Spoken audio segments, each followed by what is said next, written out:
Maswerteng umaga po mga ka-STL. Narito na po ang resulta ng STL Rizal para sa araw na to, 1st of February 4, 2026, araw ng Miyerkules. Naway ang mga natayaan nyo pong mga numero kanina ay manalo nawa ngayong umagang ito, 11 AM. Kaya kunin nyo na po ang inyong mga ticket.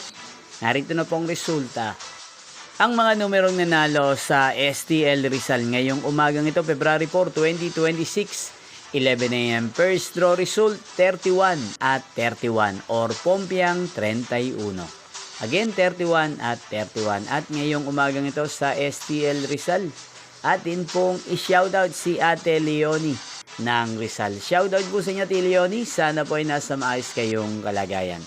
At sa lahat po ng mga taga Rizal na lagi pong nanonood sa channel na to, shoutout po sa inyo. Inyo pong napanood ang resulta ng STL Rizal. Maraming salamat po sa patuloy niyo pong panonood at pagsuporta sa aking channel. Magkita-kita pong muli tayo mamayang 4 PM. Thank you for watching.